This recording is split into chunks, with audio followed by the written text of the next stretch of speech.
We are back live at AAOSH. One of the things I love about this meeting is I get a chance to meet people in person that I've talked to that I've never really met. And I've been talking to this guy for quite a while.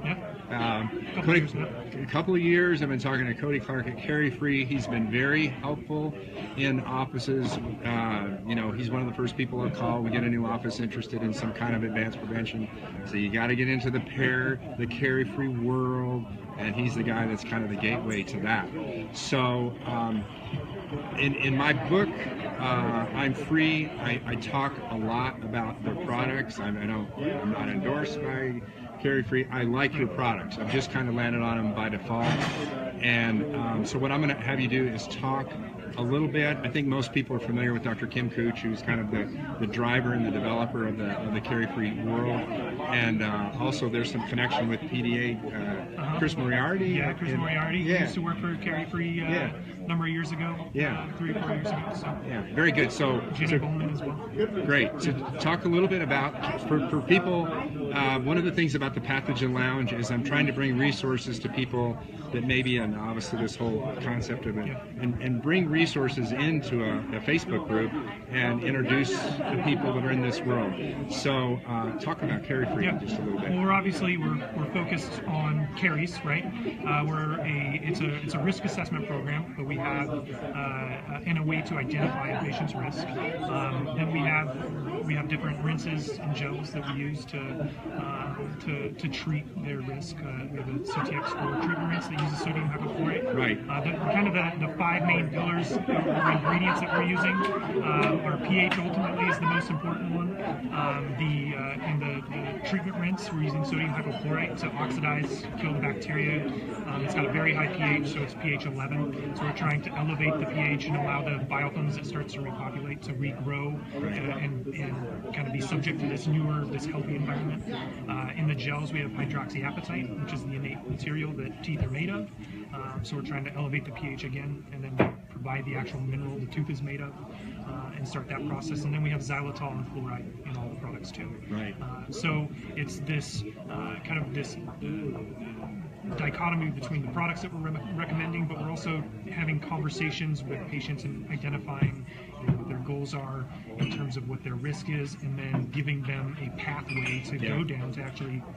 And that's what I love too, is that the conversation is on risk assessment. Okay, so you have the COIS Center, you have PDA, people like Bruce Baird, Vicki McManus talking about risk assessment. That's not taught in school, okay?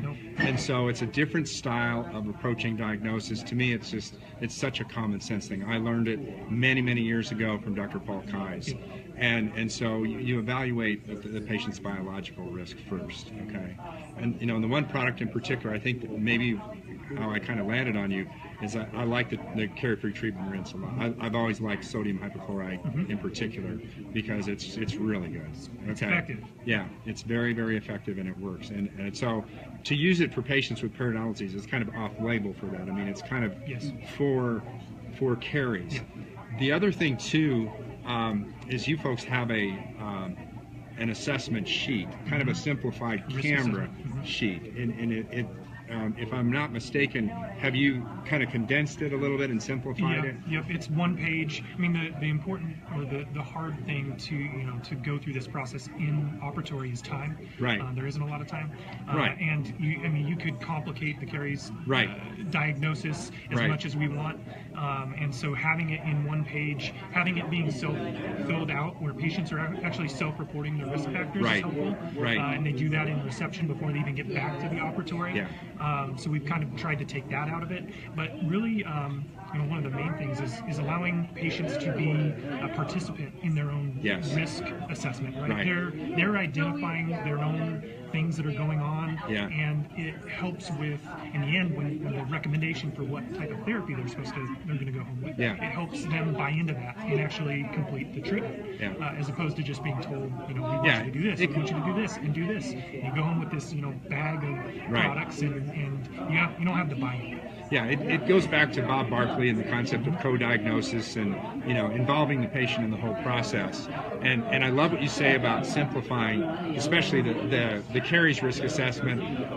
So in my course, you know, we've got two paths. We've got caries risk assessment, periodontal risk assessment, and I just think it needs to be simplified. And that's why I like where you've landed on that, because the more difficult that we make this, I'll give you an example. For instance, in the camera, that has high and extreme, and I'm like, okay, dude, if you're high, you're already off the chart. I mean, your treatment is not going to change a lot. So why do we need to make another classification?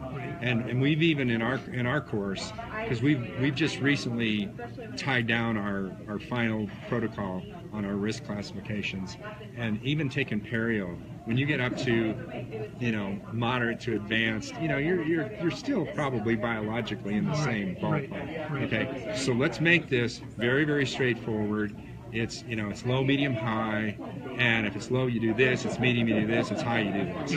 Okay, if we can simplify risk assessment, connect it to treatment, connect it to rinses, then we can make this something that it can practically. I'm just so adamant on the fact that this has to be practical and everybody can do it. It has to be. Otherwise, it won't be effective, and it won't work. Right. It has to be simple. Right. It has to. Everybody has to learn to adapt to allow patients to participate in it. Right. It's a really important part of it. In the past, we weren't that great at that. Our original risk assessment forms were not that. And Right. it was more, this is what we want you to go home with. This is your risk. But Right. not a lot of those open-ended questions identifying whether a patient's even willing and wants to save their teeth. And if they don't, there's not a lot you can do. Right. But having the conversation with them and allowing them to make that decision ultimately changes the outcome of the treatment. Well, and I can think your products have also become simplified over from the time that I first landed on your website, I don't know how many years ago, to today. Yeah.